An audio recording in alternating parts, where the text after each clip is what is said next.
नमस्कार, हमारे खास कार्यक्रम में आपका स्वागत है। आपके साथ मैं हूं आशीष। जोधपुर के उत्कर्ष कॉम्प्लेक्स में दिशा बोध कार्यक्रम का आयोजन हुआ, जिसमें राजस्थान पत्रिका समूह के प्रधान संपादक गुलाब कोठारी ने विद्यार्थियों के साथ संवाद किया। इस दौरान उन्होंने न सिर्फ वर्तमान शिक्षा प्रणाली पर बात की, बल्कि उन्हें सपने और पूर्णता का महत्व भी बताया। आपको दिखाते हैं गुलाब कोठारी का विद्यार्थियों से संवाद। बड़ा हो जाने में कोई सुख नहीं है, ये आपको मैं लिख के दे देता हूँ। जिंदगी में अपने दिमाग में कभी ये शब्द मत आने देना कि मैं बड़ा हो गया या हो गई, नहीं, कभी भी मत आने देना। आप अपना ही नुकसान करेंगे। पहली चीज ये है।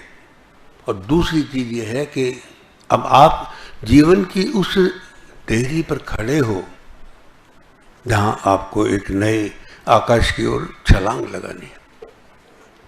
आपके पास ऊर्जा है, साहस है और ज्ञान जो आपने अपने विषयों का आपको मिला वो भी आपके साथ है। मगर उस ज्ञान में एक चीज है जिसकी आपको फिर भी जरूरत पड़ेगी, जिसको हम कई बार कैटलिस्ट कहते हैं। बिना कैटलिस्ट के कई काम नहीं होते, बड़े काम तो हो ही नहीं सकते। और उसको हमें समझना ही पहली जरूरत है। आज हम 20 साल से पढ़ाई कर रहे हैं। 20 साल में कितना हमने माँ बाप का पैसा खर्च किया होगा। कभी इसको अंदाज अनुमान किसी कागज पे लिख उतार के तो देखना। पढ़ाई का भी, रहन सहन का भी, खाने पीने का भी, सबका मिला के हमने 20 साल में कितना खर्च माँ बाप का मिल लिया। क्या हम उस खर्च के ब्याज से बाकी उम्र सुख से नहीं काट सकते थे? मेरा एक दूसरा सवाल ये भी है। अगला सवाल आपके सामने इस चिंतन के लिए रखना चाहता हूं।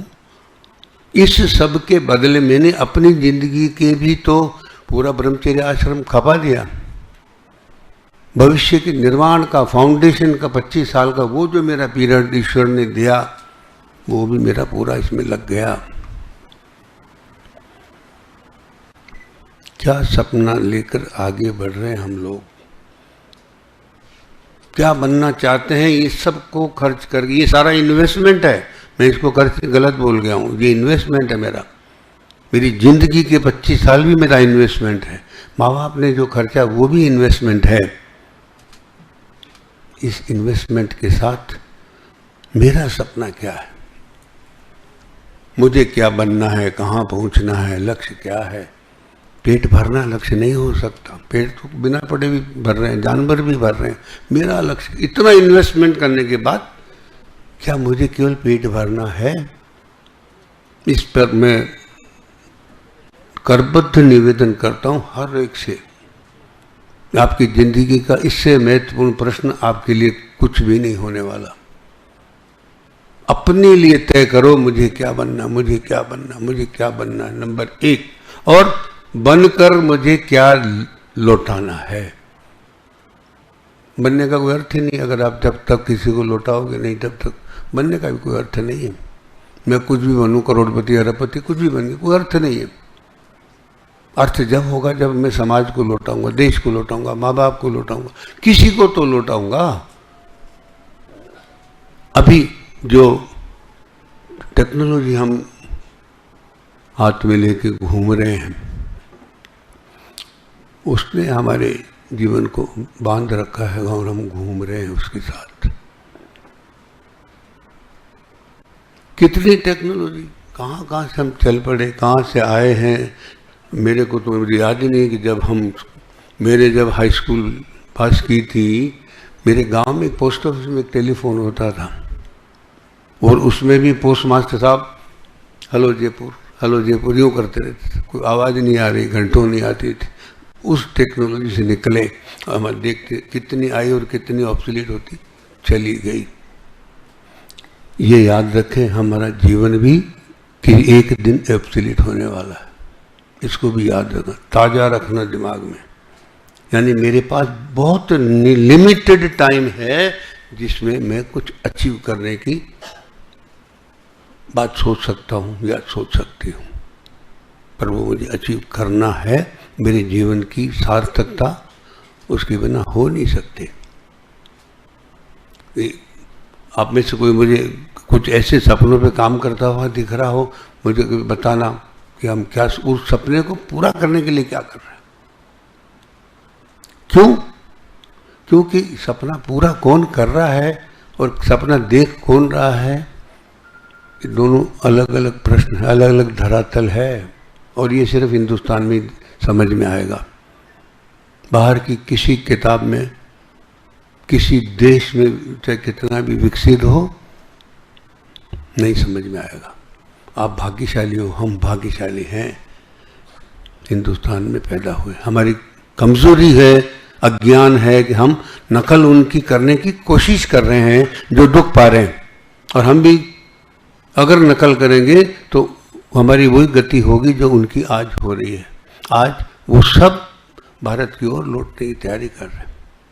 बड़े बड़े संस्थानों को आप जाके देखिए, एवं नासा को देखो कि वो सारी की सारी गतिविधियों को भारतीय ज्ञान से जोड़ने का प्रयास कर रहा है। हम नहीं कर रहे। क्यों? क्योंकि हमारी किसी भी किताब में आत्मा का नाम नहीं है। कोई माँ बाप घर में आत्मा का नाम नहीं ले रहा। किसी विषय में आत्मा नहीं है। खाली शास्त्रों में लिखा है कि मैं आत्मा हूं, शरीर नहीं हूं। एक सेकंड की आंख बंद करके सोचो कि मैं शरीर नहीं हूं, कैसा लगा होगा? हम तो इसके लिए जी रहे हैं, उठते हैं जब से सोते हैं जब तक, इसी शरीर के लिए जी रहे हैं। आप सोचो, और मैं अगर ये कहूं कि मैं शरीर नहीं हूं, आत्मा अमर है, उसको कोई पैदा नहीं कर सकता, वो मरता नहीं है, तब माँ बाप ने किसको पैदा किया? अब मैं आपसे बच्चों की स्कूल जैसी बात नहीं करने आया हूँ यहाँ। मैं आपको जिंदगी के कुछ वो उदाहरण देना चाह रहा हूँ जिसके बिना आपकी जिंदगी कहीं न कहीं अधूरी रह जाएगी। ये बड़ा प्रश्न है कि माँ बाप ने पैदा किसको किया? अगर आत्मा मरती नहीं, पैदा नहीं होती, तो फिर वहीं लौट के आए हम कि वो शरीर को पैदा कर रहे हैं और मैं उस शरीर में जी रहा हूं, जी रही हूं। तब पहुंचने का लक्ष्य कौन बनाएगा? आत्मा बनाएगी या मैं बनाऊंगा? इन दोनों का आपस में रिश्ता क्या है? कैसे एक दूसरे से जुड़ के काम करते हैं? इन दोनों को जोड़ने वाला कौन है? बहुत बड़े बड़े प्रश्न हैं। लेकिन अब आप सब उस जगह खड़े हो, इन प्रश्नों का उत्तर जब तक समझ में नहीं आए, आपको आगे बढ़ने में दिक्कत आएगी, बहुत दिक्कत आएगी। क्यों आएगी? पहली चीज तो आपकी जो पढ़ाई है ना, वो आपको एक ही दिशा में ले जाती है। मेरा पैकेज क्या होगा, कौन सी नौकरी मिलने वाली है, और पैकेज ईमानदारी से अगर पूछो। दूसरा तो मुझे नहीं मालूम, जो जिनके घर के व्यापार हैं, कारखाने, उनकी बात नहीं कर रहा हूँ। बाकी सबका एक ही लक्ष्य होता है, मेरा पैकेज क्या होगा। और पैकेज का अर्थ क्या हुआ? सैलरी, सुविधा, परिवार का पालन पोषण, उसके आगे पैकेज की सीमा खत्म हो जाती। हमको ये सिखाया जाता था कि आपके पास इतने साधन हों कि आपका परिवार चले आराम से, सुख से, बच्चे पले आराम से, ताकि आप अपने सपने पूरे कर सको। अगर आपके परिवार को चलाने में दिक्कत आ रही है तो आप सपनों की तरफ नहीं जा पाओगे। जब आप उस ड्यूटी से मुक्त हो, परिस्थितियां सुखद हैं, तो आप अपने सपनों को पूरा करने में जा सकते हो। क्या बनना चाहते हो, बन सकते हो। जो तकलीफ आपकी, मैं बार बार क्यों कह रहा हूं, क्योंकि आपके सामने तो करियर ही सपना है।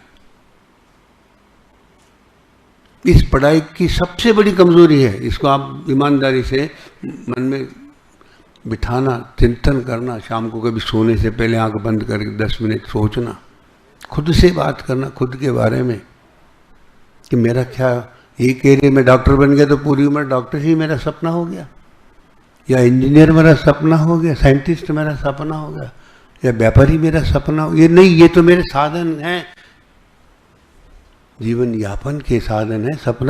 सपना तो इस जीवन यापन के बाद पूरा करने के लिए हम निकलेंगे। इस पढ़ाई ने मेरे उस सपने को चूर चूर कर दिया, भूल गए हम सपना। देखो आपके चारों तरफ, घर में, पड़ोस में, मोहल्ले में कितने लोग प्रोफेशनल हाईली एजुकेटेड लोग हैं, कैसे जी रहे हैं।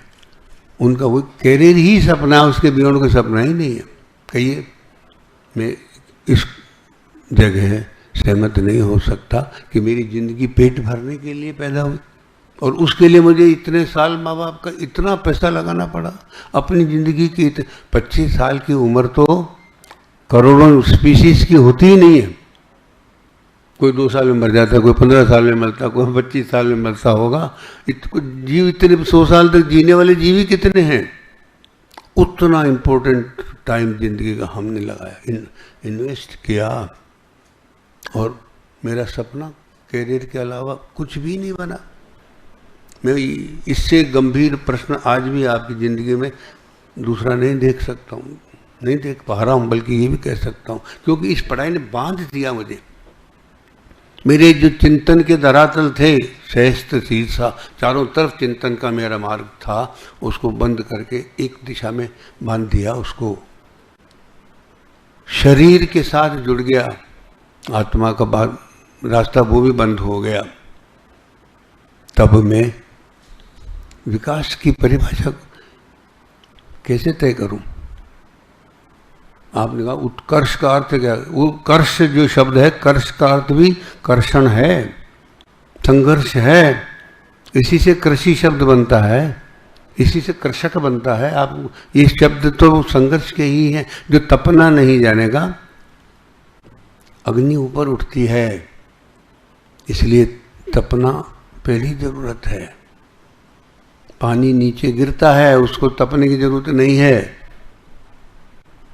तो तपना, पकड़ तपेंगे कब? जब हम अपना सपना तय करेंगे, उसके बिना नहीं तप पाएंगे। अभी एक छोटे से बीज से एक वट वृक्ष बन गया। बीज तो सारे छोटे होते हैं, कोई बीज वृक्ष की साइज का थोड़ी होता है। सपने की परिभाषा ये है, जब भी कोई आपका सपना अपने बीज, आप खुद बीज हैं, आपको वट वृक्ष बनना है। पर कब बनेंगे? जब कोई सपना उसके साथ जुड़ जाएगा, वरना पेट भर के चले जाएंगे।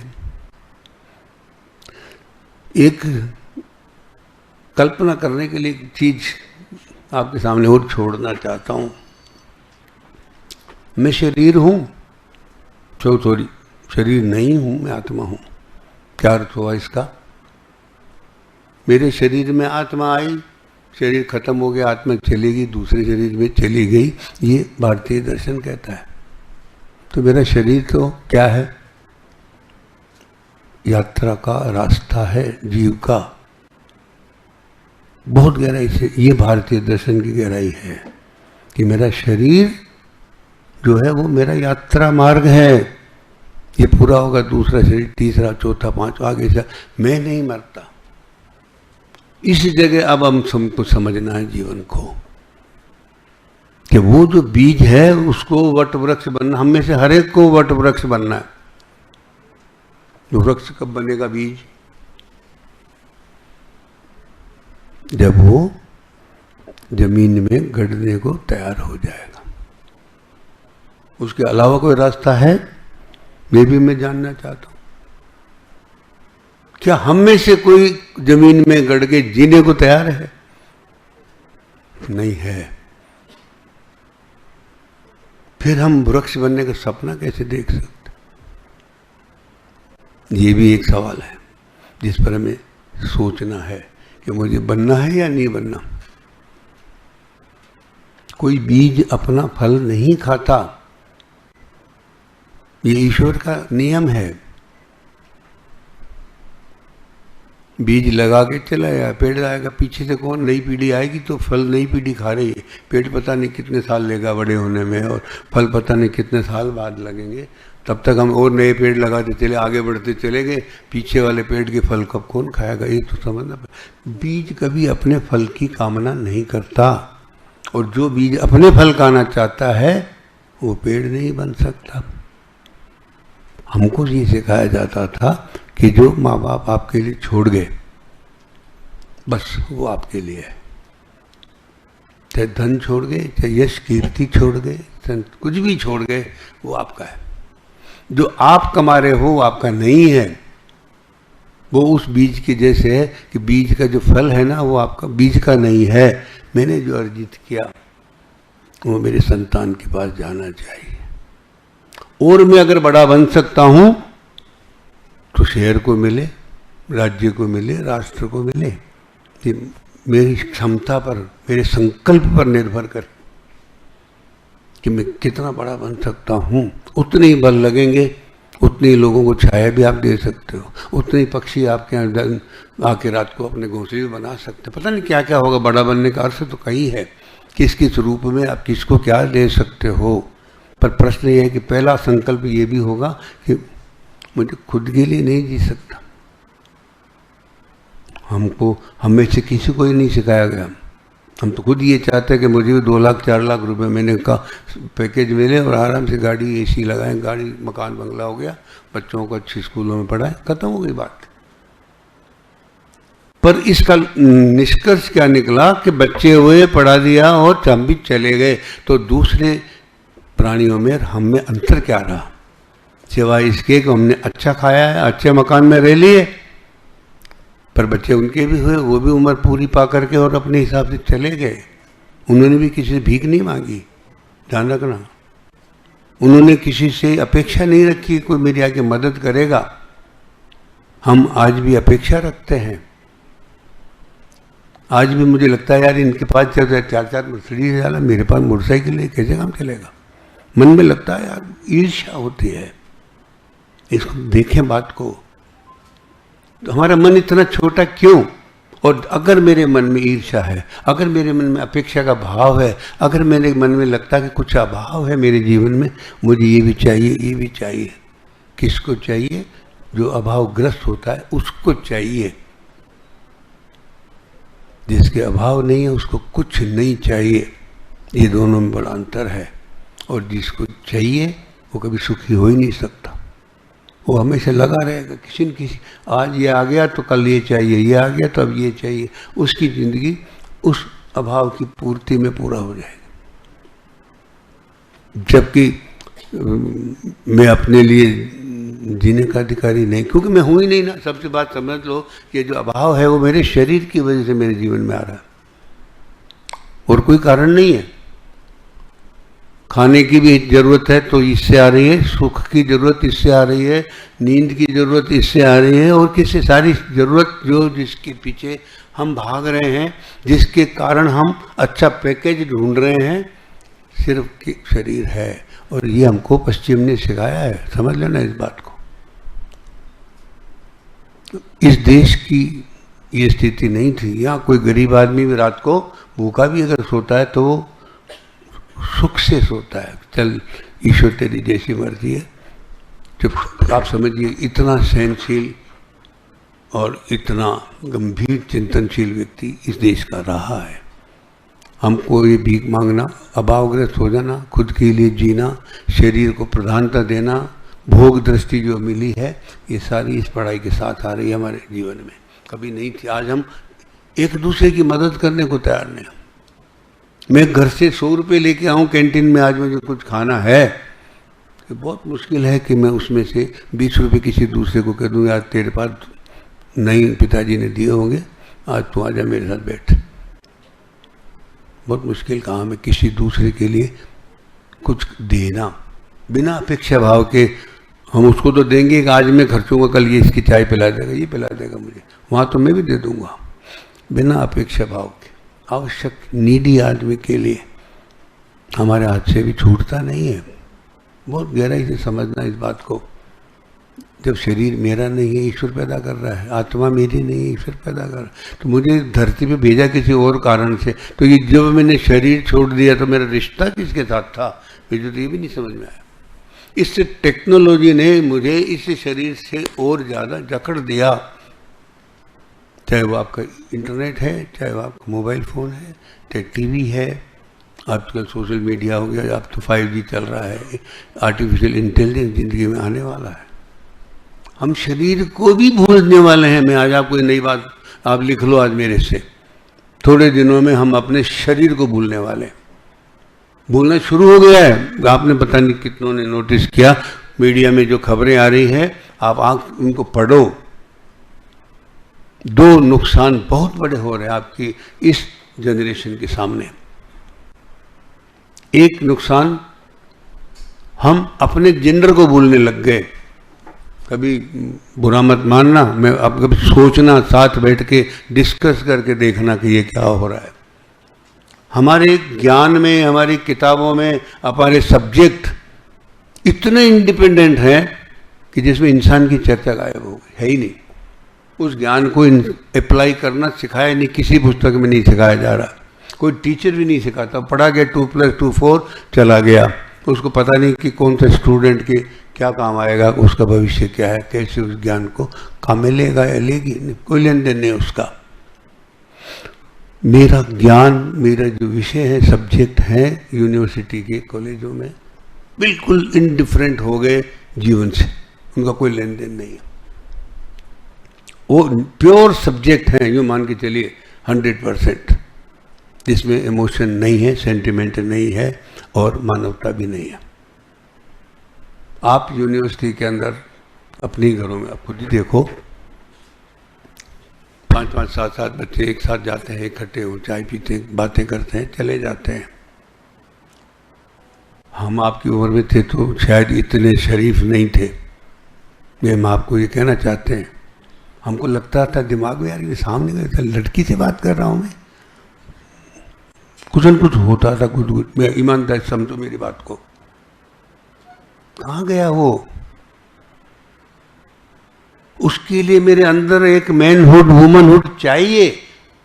उसके बाद मुझे पता ही नहीं लगेगा कि मैं बात किससे कर रहा हूँ या कर रही हूँ।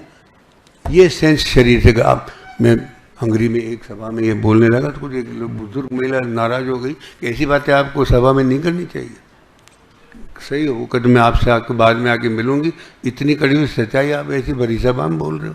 अरे मैं कुछ बोल नहीं रही हो, इंसानियत खत्म हो रही है, शरीर ही तो रह गया ना, ये लकड़ी का थोड़ी है, इसमें आत्मा जी रही है, इसमें प्राण है, स्पंदन है। कहाँ गए हो?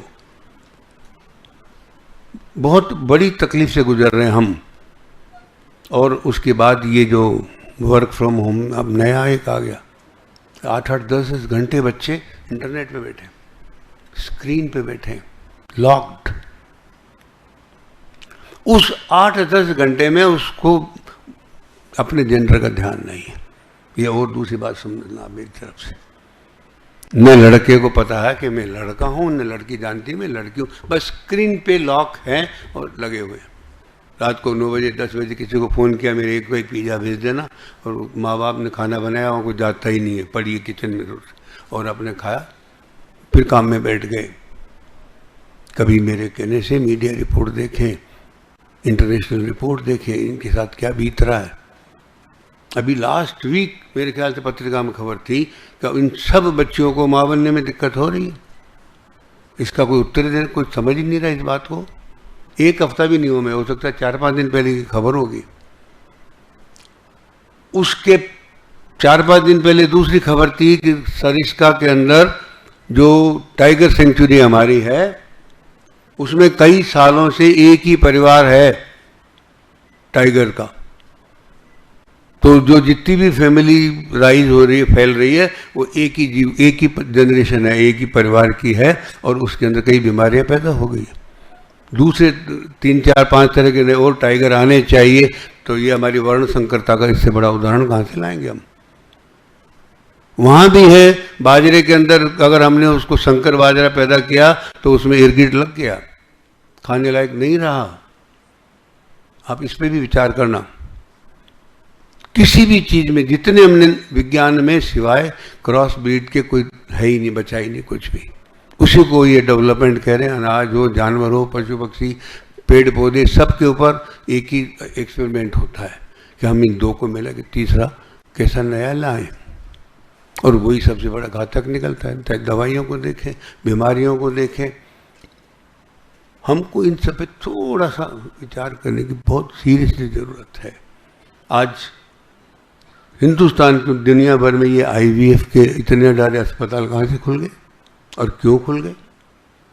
पहले तो कभी नहीं थे। ये प्रॉब्लम कहाँ से जनरेट हुई, इस पर भी विचार करने की ज़रूरत है। हमारी ज़िंदगी कहाँ कौन से खतरों से जूझने वाली हैं, हमको ये साइन अभी मिल रहे हैं, पर हमारे पास वक्त नहीं है सोचने का। 10 दिन पुरानी बात बता रहा हूँ आपको। मेरे एक छोटी बच्ची थी, 11-12 साल की हो गई। मैं डॉक्टरों के कम जाता हूँ, क्योंकि डॉक्टर जो है दवाई तो देता है पर दवाई को बंद नहीं करता। सबसे बड़ी तकलीफ है, डायबिटीज़ है, BP है, इलाज तो होगा नहीं, दवाई बंद मत करना। तो भाई 20 साल की जो दवाई खाई उसका बिल का पेमेंट कर दो। दवाई तो अभी भी खा रहा, इलाज तो आपने किया नहीं है, समझे। मैं वैद्य के लेके गया उस बच्ची को। ऑर्थोडॉक्स नहीं हूँ, खाली समझाने के लिए बात आपके सामने रखना चाह रहा हूँ। बच्ची को दिखाया, बैठ के टेस्ट करा के ले गए लेबोरेटरी से, सारे टेस्ट दिखा, सोनोग्राफ सब दिखाया उनको। एक लाइन में कमेंट वैद्य का था, आप सब बहनों को मैं ये बात कहना चाहता हूँ, सीरियसली कहना चाहता हूँ। दूसरी बातें भी आप ही की थी जो सामने आई, पर इसको देखे, उस 12 साल की बच्ची की दोनों ओवरीज में सिस्ट डेवलप होने लग गया था। और वैद्य जी का कमेंट ये था कि आज 80% मामलों में ये सिस्ट दिखाई पड़ रहा है। इसका उत्तर खोजने की हमारी तकलीफ क्या है? हमारे तो हाथ में मोबाइल होता, किससे मिलना, उससे आना जाना, उससे बात कर लिया, उसका फोन आ रहा है, पता नहीं। हम खाने की टेबल पे ही नहीं होते, पूजा कहाँ से करेंगे? जब आप अपने काम के साथ होल हार्टेडली जुड़ जाओगे तो पूजा होगी। इसी का नाम मेडिटेशन है, इसी का नाम वर्शिप है। तब आप सारे सेंसेस से खाना खाएंगे, तब आपको पता लगेगा क्या खा रहे हो आप। एक एक चीज का अर्थ समझ में आएगा। अनाज का अर्थ भी समझ में आएगा कि अनाज में कौन सी चीज थी जो आपकी हड्डियां बना रही है, कौन सी चीज थी जो आपके रक्त में काम आएगी, कौन सी चीज थी जो आपका मांस को पैदा कर रही, सब दिखेगा उस खाने में। आज कुछ भी नहीं दिखता हमको। इतना गहराई से जब समझेंगे तो अब दूसरी चीज हमारे कहावत है, जैसा खावे अन्न वैसा हुए मन। तो अभी जो हमने खाना शुरू नहीं किया है, शुरू करने से पहले हम ईश्वर का धन्यवाद करते हैं, प्रार्थना करते हैं कि भाई तूने दिया आज, तेरा बहुत बहुत आभार। क्यों दिया? क्योंकि उस खाने में भी जीवात्माएं आपके शरीर में जा रही है। वापस याद रखना इसको। और डेड नहीं है कुछ भी उसमें, लाइव है ईश्वर। हर शरीर के हर हृदय में ईश्वर है। ईश्वर सर्वभूतानां हृदयेषु अर्जुन तिष्ठति, हर दिल में रहता हूँ मैं। इसको समझना। तो उस जिस अन्न को हम खा रहे हैं वो मात्र कोई डेड आइटम नहीं है। तो हम उसको पहले ईश्वर को धन्यवाद देते, उसको प्रार्थना करते हैं, और फिर ये सारे सेंसेस से उसका ग्रहण कर रहे हैं। एंड अब आपने क्या किया? ग्रहण का अर्थ क्या हुआ? उसको जठराग्नि में डाल रहे हो। तो जो अग्नि में कोई चीज आहूत होती है उसी का नाम तो यज्ञ है। ये जीवन का सबसे बड़ा यज्ञ है जिसमें हम ईश्वर की आहुतियां लगा रहे हैं। कभी इस गहराई से भी सोचो कि अन्न क्या है। ये अन्न पिज्जा पिस्ता पास्ता नहीं है ऐसा। इसको अलग तरह से देखने की जरूरत है। इस देश में चिंतन की धारा दूसरी है। उसके बाद यही अन्न शरीर के बाद पूरी एक सीक्वेंस है क्या बनता बॉडी में। सबसे पहले रस बनेगा, रस से रक्त बनेगा, मांस बनेगा, मेद बनेगा, अस्थि बनेगा, उसके बाद ये जो बोन मेरो जिसको आप कह रहे हो बनेगा, शुक्र बनेगा और ओज बनेगा। ओज के बाद मन बनेगा, लास्ट में मन बनता है। आज आप कुछ खाएंगे तो 2.5 महीने के बाद वो चीज़ आपके मन तक पहुंचेगी। देखिए इस साइकिल को साइंटिफिकली आप कभी टेस्ट करके देख, और वो मन, उस मन में वैसी ही इच्छाएं पैदा होगी जिस भावना से आपने वो खाना खाया। जिस गुण का वो खाना कैसा था, सात्विक था, तामसिक था, राजसिक था, आपने उस खाने को क्या समझ के खाया, भोगने के लिए खाया, ईश्वर का प्रसाद मान के खाया, क्या सोचा, उसी तरह के मन का निर्माण आपका होगा। तो यार खाना पूजा नहीं है तो फिर क्या है, पेट भरना नहीं है। इसको भी हमें बहुत गहराई से, मैं कहना सिर्फ अब ये चाह रहा हूँ, आप जिस जिंदगी के मुकाम पे खड़े हो, जिंदगी को थोड़ा भीतर देखना भी शुरू करो। हम सिर्फ बाहर देख रहे हैं। बाहर देखने का अर्थ है सारी चीज़ें जो शरीर से जुड़ी हुई है, शरीर के सुख साधनों से जुड़ी हुई है, वो सब एक काल के लिए होती है। आज जो चीज़ अच्छी सुखद लग रही है, ये गारंटी नहीं है कि उसका परिणाम सुखद ही आएगा, दुख भी उसमें से निकल सकता है। तो मुझे एक विवेकशील व्यक्ति के जैसे बनना है, खड़ा होना है, तो मुझे भीतर देखने का अभ्यास हो और कार्य को पूजा मानकर करने का अभ्यास हो। सबसे ज़रूरी बात यह है। और ये जो नई टेक्नोलॉजी आ रही है, ये आपको अपने नियंत्रण से बाहर कर देगी, जो जिसको आप आर्टिफिशियल इंटेलिजेंस कह रहे हो। आज भी मैं अगर ये लिखूं ChatGPT पे के मेरे ब्रह्म के बारे में एक विज्ञान व्याख्यान देना है, तो मतलब उसको 20 सेकंड लगेंगे, 3 पेज टक टक टक स्क्रीन पे मेरे पास उसको पूरी स्पीच आ जाएगी ब्रह्म के ऊपर। तो फिर मेरी जरूरत क्या है भाई? अपन यूँ सोचें, आदमी का अर्थ खो जाएगा इस टेक्नोलॉजी की, इस तरह की जो टेक्नोलॉजी अब नई आने वाली है। क्या टेक्नोलॉजी मुझ पे हावी होगी या मैं टेक्नोलॉजी को उपयोग करने की स्थिति में रहूं या रह पाऊंगी, इस पर विचार करना पड़ेगा। जिस स्थिति हम रोबोट बन जाएंगे, घर से बाहर निकलने की जरूरत ही नहीं, सारे काम वहीं से टक टक टक, एक एक क्लिक में सब काम हो रहे हैं आपके। इम्तिहान की पेपर आप एक टक का एक सवाल टिक लो तो वो सारे जवाब दे रहा है। इस समझे हम कहाँ जा रहे हैं? आदमी का अपना अर्थ खो रहा है। पढ़ाई ने अर्थ खो दिया क्योंकि उसने आदमी को स्वार्थी बना दिया।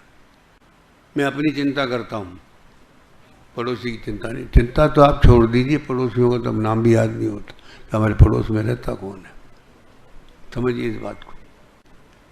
आपकी तकलीफ हो रही है, मेरी चिंता का सब प्रश्न नहीं है वहाँ, पर मेरी तकलीफ होती है तो मैं लगता है आपको जरा सा भी फर्क नहीं पड़ रहा है, मैं इतना तकलीफ में हूँ।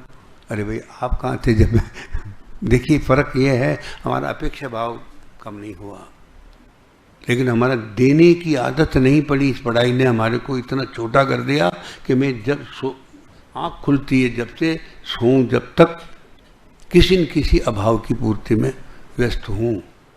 इतना अभावग्रस्त बना दिया मुझे कि मुझे एक पल ऐसा नहीं मिलता जब मुझे लगता है कि अभी मुझे कुछ नहीं चाहिए, स्वांतर सुखा। बहुत खुश हूँ मैं, सब पूरी तरह से पूर्ण हूँ, वो पूर्णता मुझे नहीं दिखती। मैं RS की तैयारी कर रहा हूँ। मेरा प्रश्न आपसे ये था कि आपने जो कहा पाश्चात्य संस्कृति, हम सब जानते हैं वो गलत है, पर वो क्या एक ऐसा तत्व है जो हमें उसकी तरफ आकर्षित करता है? क्या ग्लोबलाइजेशन वो एक तत्व है जो हमें पाश्चात्य संस्कृति की ओर लेके जा रहा है? धन्यवाद।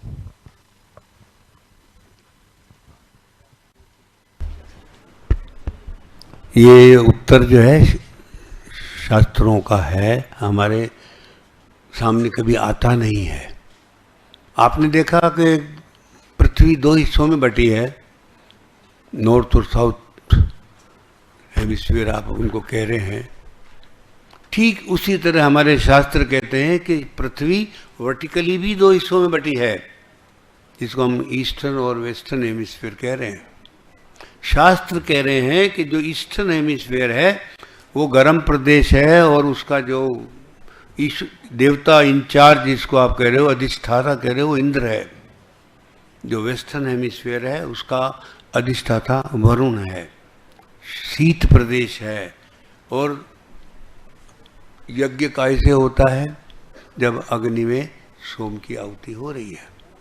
वो सारा समुद्र जिसको आप क्या कहते हो, कंज्यूमरिज्म कह रहे हो, मेटेरियल वर्ल्ड कह रहे हो, वो सारा सामग्री वाला क्षेत्र है।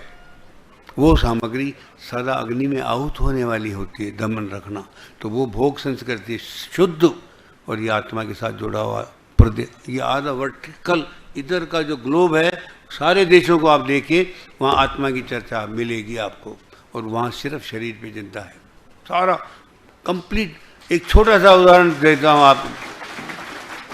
आप लोग मेरे को शायद गुस्सा आएगा, आप लोगों को नाराज भी हो सकते हो, पर मैं एक ऐसी तथ्य की बात बता रहा हूँ, इसी प्रश्न से जुड़ी हुई है और आप लोगों की जिंदगी से भी बाहर नहीं हो सकती। एक परंपरा है शादी, है ना, शादी की परंपरा। वो वन साइडेड है। लड़की लड़के के घर जाके रहती है। सुनो, में देख, गुस्सा आए तो पत्थर फेंक देना, मंजूर है, पर समझना मेरी बात को। हमारे यहाँ विवाह के अंदर 7 फेरे होते हैं और कन्यादान होता है। उनके यहाँ शादी में कोर्ट मैरिज होती है, सिविल मैरिज कह रहे हो, ऑफिसर मैरिज ऑफिसर दस्तखत करता है, शादी हो जाती है। चर्च में जाते हैं, पादरी आशीर्वाद देता है, साइन करते हैं, शादी हो जाती है।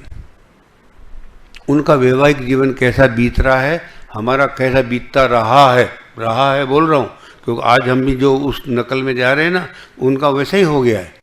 लेकिन जो अभी नहीं जा रहे हैं, उनका कैसा रहा है, आप उसको सोच के देखना। मेरे यहाँ एक कहावत है, लड़की खड़ी आती है और लेटी हुई बाहर निकलती है घर से। ये बहुत दकियानुसी ऑर्थोडॉक्स बात कह रहा हूँ, हो सकता है आप जैसे जो भी विकासशील लोग हैं किसी को अच्छी नहीं लगेगी, पर इसके पीछे धारणा क्या है कि मैं शरीर नहीं हूँ। वहाँ शादी 2 शरीर की हो रही है। हिंदुस्तान जो जिसको आप कह रहे हो कन्यादान, वो प्राणों की शादी होती है, 2 शरीर की नहीं है।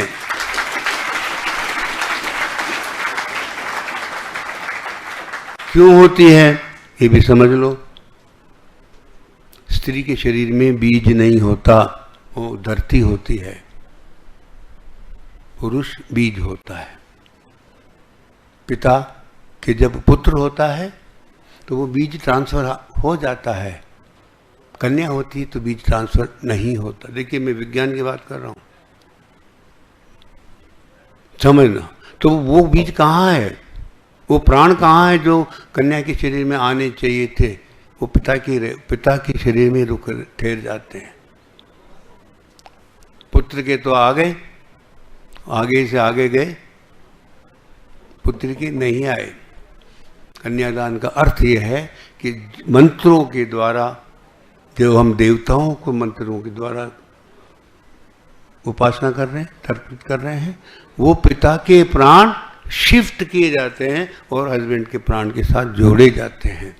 उसके बाद हिंदुस्तान की महिला पिए जाने की, वहाँ रहने की सोचती ही नहीं है। उसको लगता है ये मैं इस घर की मालकिन हूँ।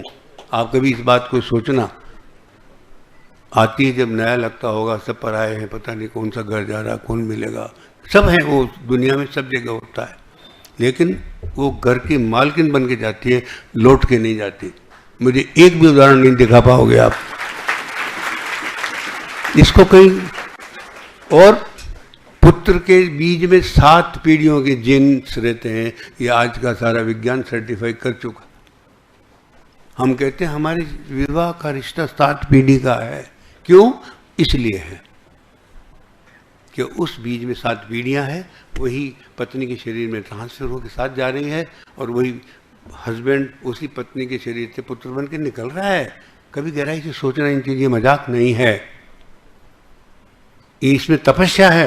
इस देश की बच्ची आप में जितनी बैठी हैं, मैं आज दावे से कह सकता हूँ कि सब हर त्योहार के ऊपर देवी की पूजा करती है कि मेरे को अच्छा इंसान देना। मुझे ऐसा कोई दुनिया में देश दिखा दो जहाँ ये बच्चियाँ हर जगह हर मौके पर, चाहे वो पार्वती हो, कोई नाम लेना, पूजा करती है कि मेरे को अच्छा वर देना, शिव जी जैसा, फलाने जैसा अच्छा वर देना। किसी भी देश की लड़की ये प्रार्थना करती हुई तो नहीं मिलेगी आपको। बहुत बहुत गहरी बातें हैं, ये छोटी सी बात नहीं है मानना। और जिस दिन तय हो गया कि इनकी शादी किसके घर में होगी, इनको नहीं पता कहाँ माँ बाप भेजेंगे वहाँ जाएंगे। सोचो ये कितनी बड़ी बात है, किसके बूते पे जाएंगे, इनका हाथ बल देखा। क्यों देवी कहते हैं इनको, हमको तो कोई देवता नहीं कहता। समझो किस बूते पे जाने की सोचती हैं, अंधेरे में धक्का दे रहे माँ बाप, जाओ तुमको पता नहीं कौन है कैसे होंगे, तुम जानो, तुम्हारी जिंदगी जानो। लेकिन जिस दिन ये तय हो गया कि इस घर में जाएंगे, उस दिन से सपना देखना शुरू करती हैं, मेरा घर ऐसा होगा, मेरा बच्चे ऐसे होंगे, मेरा परिवार ऐसा होगा, मेरा व्यक्ति पर जो है मेरा हस्बैंड ऐसा होगा, नहीं होगा तो मैं उसको ऐसा बनाऊंगी, ऐसा बन के रहेंगे। सोचना, समझिए इसको।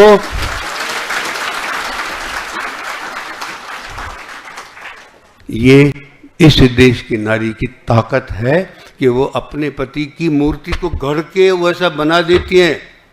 वानप्रस्थ में जाने से पहले जैसा वो सोच के घर से आई है इस घर में। आदमी तो कुछ सपने ही नहीं देखता कि मेरी पत्नी कैसे आएगी। सोच के देखना इस बात को। ताकत कहाँ है जिंदगी की, वो वहां बैठी हुई है। और सारा घर उनके आगे पीछे ही घूमता, हमारे आगे पीछे कोई नहीं घूमता। बच्चे हों, आप हों, सास ससुर, रिश्तेदार, सब का खूंटा एक है। हम नहीं, खूंटे नहीं बन पाए। समझे, अब ये बहुत गहरा है, कुछ बहुत चीजें कुछ पर सब साइंटिफिक है। खाली मंत्रों के आधार पे गिस्से मारे हुए नहीं। अपन बैठते आओ, तैयार हो, मैं शास्त्रार्थ करो तो उत्तर दूंगा सब बातों का। लेकिन इस वैज्ञानिकता का उत्तर दो, ये जो ताकत ईश्वर ने इनको दी, हमको क्यों नहीं? आज एक साथ 4 काम कर लें, एक गलत नहीं होगा। मेरे को 2 काम दे दो, दोनों गलत हो जाएंगे। मैं तो एट ए टाइम एक ही कर सकता हूँ। आप फोटो में देखो, इनके 8 हाथ हैं, 10 हाथ हैं, 12 हाथ हैं, अपने तो ज़्यादा लड़ोगे तो 4 हाथ। सब इन चीज़ों के कुछ सिंबल्स हैं जिंदगी के, उनके कुछ मीनिंग है जिंदगी के। हम उनको तस्वीरें, खिलौने मान लें, हमारी मर्जी, पर ऐसा नहीं है। लोग मजाक करते हैं, यार विष्णु जी और लक्ष्मी जी इतने करोड़ बरस हो गए, आज तक अलग ही नहीं हुए, क्या मतलब हुआ? तो ये मजाक की बात नहीं कर रहे, हम तत्वों की बात कर रहे हैं। वो एलिमेंट है नेचर के, वो आदमी थोड़ी है, सिंबल्स हैं वो। और हमको इनको सबको एक एलिमेंट की तरह से समझ करके इनके अर्थ निकालने चाहिए। हम कहानियाँ पढ़ते हैं और हंसते हैं, वो देवता उसके घर में घुस गए, उसने वहाँ कर दिया, वो कैसा हो गया। अरे ऐसा नहीं है, उनको देवता नहीं माने हम, उनको नेचर के एलिमेंट माने हम।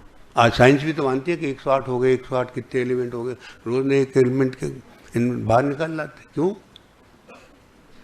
इसको तो समझो आप। आज तक वो देखिए, वो गॉड पार्टिकल के पीछे घूम रहे, स्विस में कितने करोड़ों अरबों रुपए लगा दिए उन्होंने, उनका आज तक वो पहुंच ही नहीं पाए। हमारे यहाँ तो सब कह रहे हैं हम ब्रह्मास्मि, हम सभी ब्रह्म हैं और हमारे सब के भीतर एक ही आयत, वही ब्रह्म सबके भीतर बैठा है। हम तो उसी को गॉड पार्टिकल कह रहे हैं, सब हजारों साल से कह रहे हैं, वो अभी तक ढूंढ रहे हैं। तो थोड़ा दृष्टि का भेद है और अर्थ समझने की बात में फर्क है। थोड़ा दिल को जोड़े। हमारी एक बड़ी जो और हो गई है, पुरुष दिमाग से जीता है, इसलिए स्वभाव से गर्म होता है, बुद्धि में गर्मी होती है, आक्रामकता होती है, एनक्रोचमेंट भी कर लेता है। स्त्री दिल से जीती है, उनमें मिठास है, दया, करुणा, वात्सल्य जो भी है सब है। अब जो वेस्ट ने जो दिया ना, वो क्या दिया, उस लड़की को भी दिमाग में शिफ्ट कर दिया। अब क्या हुआ, जब पहले लड़के लड़की शादी करते थे तो एक मीठे थे और एक गर्म थे, अपोजिट अट्रैक्शन का सिस्टम प्रिंसिपल लागू हो रहा था।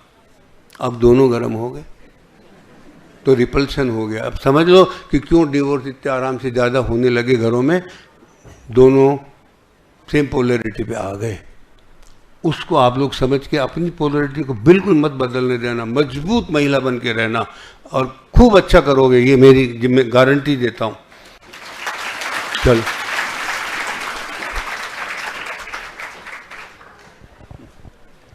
Good evening sir.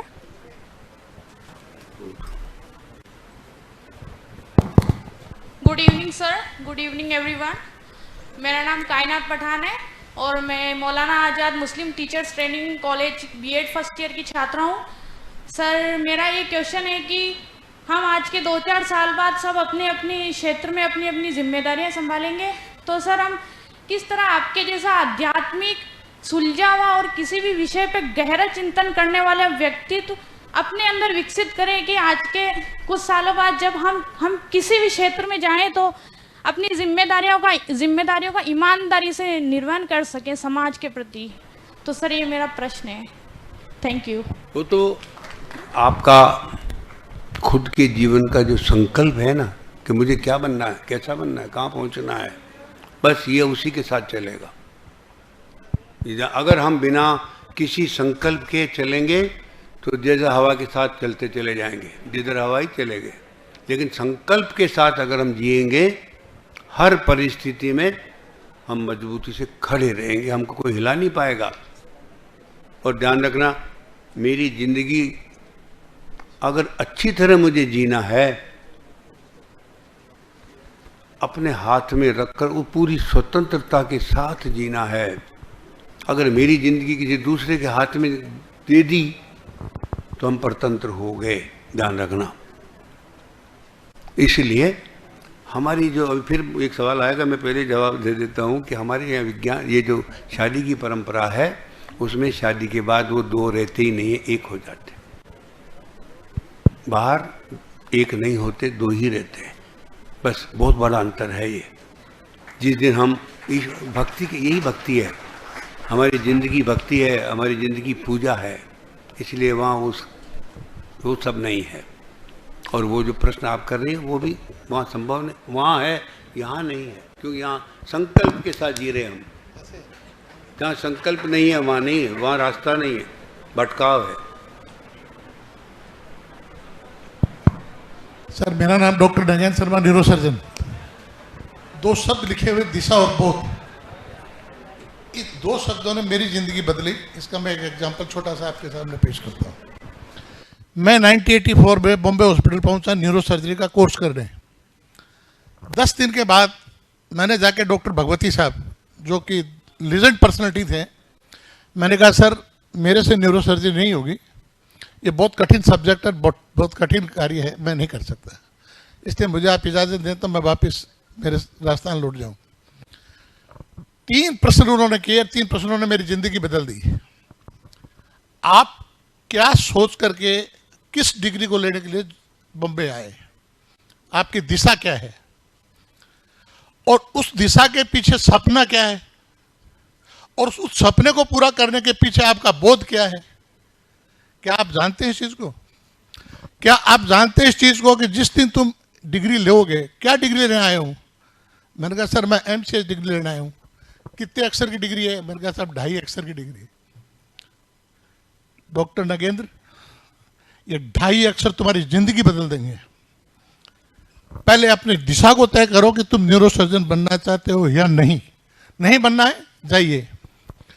कितने कठिन परिश्रम और एग्जाम देने के बाद तुम सिलेक्शन हुए। हिंदुस्तान में कितने सीट्स हैं? मैं साहब कुल इंडिया में 6 सीट हैं। तो 100 करोड़ हिंदुस्तानियों के अंदर से तुम 6 स्टूडेंट में सेलेक्ट होके आए हो, तो तुम्हारी दिशा तो तय है। तुम अपना बोध और संकल्प भूल रहे हो, इसलिए तुम डर रहे हो। आप अपना संकल्प मजबूत करिए और एक बोध को पैदा करिए कि मुझे न्यूरोसर्जन बनना है और 2.5 अक्षर का ये ज्ञान यहाँ से लेके जाना है, सिर्फ 2.5 अक्षर का ज्ञान, जो डिग्री MCH है। फिर आखिरी सवाल जो आपने कहा ना सर, सपना। फिर मेरे को उन्होंने, जब मैं MCH डिग्री करके उनसे एक गुरु की तरह पैर जोड़ने के लिए उनके हाथ से गया, तो मेरे को सवाल पूछा कि तुम्हारा सपना क्या है? मैंने कहा सर मेरा सपना है न्यूरोसर्जन बन गया। कि पता आप हिंदुस्तान में कितने नंबर के न्यूरोसर्जन बने हो? मैं सर मुझे पता नहीं, तुम्हारा रजिस्ट्रेशन 26 नंबर पे, आज तुम हिंदुस्तान के 26 नंबर के आदमी हो। जिंदगी बचाना, ऑपरेशन करना, ये तुम्हारी जिंदगी का सपना नहीं है।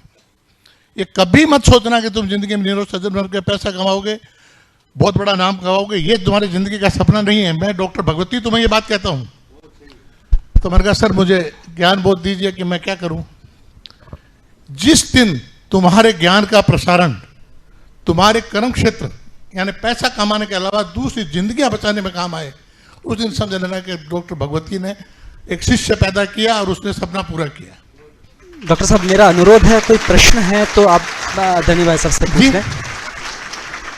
मेरा अनुरोध है, कोई प्रश्न है तो मैं ये प्रश्न कर रहा हूँ, ये प्रश्न नहीं कर रहा हूँ। प्रश्न मेरा ये है कि जब मेरे को ऐसा गुरु मिला जिसने मुझे दिशा और बोध दिया, आज का युवा जो अर्थ, स्वार्थ और भोग नीति के ऊपर चल पड़ा है, इसको हम ऐसे गुरु या किस माध्यम से इनको ऐसे बचा सकते हैं कि आज का युवा भोग, स्वर, अर्थ और स्वार्थ की नीति पे नहीं चले? ये मेरा प्रश्न है। थोड़ा सा गंभीर है सवाल। गंभीर क्यों है? क्योंकि हमारी विकास में माँ बाप का हाथ नहीं है। हमारे विकास में कोई गुरु का हाथ नहीं है। टीचर अलग है, पढ़ाना सब्जेक्ट ना, गुरु का हाथ नहीं है। बोध गुरु देता, इस बात को लिख लेना मेरे से, और कोई नहीं दे सकता। आज इतनी बच्चियां बैठी है, कोई माँ अपनी बच्ची को अच्छी माँ बनना नहीं सिखाता, छोटे बच्चों को कैसे पाला जाता नहीं सिखाता, घर का मैनेजमेंट कैसे होता है। कोई माँ एक अंधेरे में बिना किसी तैयारी के दूसरे घर में भेजती है। कभी समझना इन बातों। सबने अपने अपने हाथ झाड़ दिए बच्चों को, कोई तैयार नहीं कर रहा। सब बच्चे, आप सब अपने अपने बूते पर जिंदगी जीने के लिए घर से निकले हो। मुझे कोई नहीं दिखता। आपको कौन दिखता होगा? कौन मेरी उंगली पकड़ के ले जाएगा? नहीं है। आप खुद हैं अपने गुरु। मान लो आज से मेरी बात कि मुझे अपना गुरु बनना है। कैसे बनना है? दो रास्ते हैं उसके। एक, ये टीवी पे आप रोज काम करते हो, कंप्यूटर पे काम करते हो, स्क्रीन आपके सामने होता है। 4 आइटम उस स्क्रीन पे रोज डाल दो। पेन डालो, चाकू डालो, सिक्का डालो, ब्रूम डाल दो। 2 मिनट देखो उन चारों को, क्या तुमको उसमें सबसे अच्छा लगा। कागज पे लेआउट करो, कहीं आप फाइल कर दो, उसको बंद कर दो। अगले दिन पहले रात को सोने से पहले लाइट बंद करो, आंख बंद करो, उन चारों को आंखों के सामने से निकाल दो कि आज जो आपने तय किया था, आपका जजमेंट सही था अपने बारे में या नहीं था। बस सो जाओ। और ईश्वर से अगर कर सकते हो, आस्तिक हो, ईश्वर से प्रार्थना करते हो, तो कहो कि मुझे नींद में सही रास्ता दिखाना। बस और सो जाओ। अगले दिन फिर वही 4 आइटम आपके स्क्रीन पे होने चाहिए। 7 दिन, 8 दिन, 10 दिन आप इस एक्सरसाइज को रोज रिपीट करो। आपके एक दिन ऐसा आएगा कि आपका उत्तर बदलेगा ही नहीं। वो उस उत्तर को आप फाइल कर लो। वो अब आपकी जिंदगी का लाइट हाउस है। पहली बात वहां से चलो, वो दिशा देगा। इसका अर्थ क्या है? अब आपको अपनी शरीर को बाहर निकाल के सोचना ही सारी बात है। वैसे निकल जाएगा, इन सब सवालों में जाओगे तो शरीर बीच में आएगा ही नहीं। तब आप उनसे जुड़े हुए शब्दों पे, उन विषयों के ऊपर चिंतन करना। आपको अपनी दिशा तय हो जाएगी। मैं इस दिशा में अगर गया तो सक्सेस कंपलसरी है, आना ही पड़ेगा उसको, नहीं तो रास्ते में से वापस आ जाऊंगा। पिताजी ने डॉक्टर बना दिया तो भी मैं IAS बने चला जाऊंगा, पिताजी ने इंजीनियर बनाया तो भी मैं दूसरी एजुकेशन लेके फाइनेंस किया बैंक में चला जाऊंगा। लेकिन इस लाइट हाउस से अगर आपने विषय तय किया जिंदगी का, दोबारा इसको तय करना नहीं पड़ेगा। वो आपका परमानेंट लाइफ का ये मानो एक मार्क हो गया। नंबर 1 और नंबर 2 इसी को संकल्प बनाना है। ये जो आपकी दिशा तय हुई कि मुझे पेन की दिशा में आगे जाना है, तब 10 मिनट के लिए रोज वही बात है, रात को लाइट ऑफ करके खुद से बात करो, इसी पेन को लेकर के खुद से खुद के बारे में बात करो। ये अर्थ है मेरा। दूसरा कोई भगवान की भी बात नहीं आनी चाहिए बीच में, कोई कुछ नहीं होता। आप ही भगवान हो अपने, आप ही अपने गुरु हो, अपनी सब कुछ जो कुछ है आपकी शक्ति वो सब आपके भीतर बैठी है। तो आप खुद से 10 मिनट बात करो, इस सपने को मैं कैसे पूरा करूं, किस दिशा में मुझे इस पेन भी लेना है, तो किधर कौन सी दिशा मेरी ठीक होगी, मेरा ईश्वर रात को मुझे बताएगा। 5, 7, 10 दिन तक सुबह उठो, आँख खुली, वापस आँख बंद करो, फिर वही 10 मिनट खुद से बात करो, खुद के लिए। 7 दिन के अंदर अंदर आप देखना, 10 दिन में 7 दिन में जितनी ईमानदारी से आप बात करोगे अपने आप से, उतना ही जल्दी आपको उत्तर मिलेगा। आपकी दिशा हो गई, आपका बोध जाग जाएगा। अगर मेरा ये रास्ता मुझे लेना है, कोई नहीं बोले, समझ लो sky is the limit and good luck. धन्यवाद मित्रों। इस कार्यक्रम में फिलहाल इतना ही। मुझे दीजिए इजाजत। नमस्कार।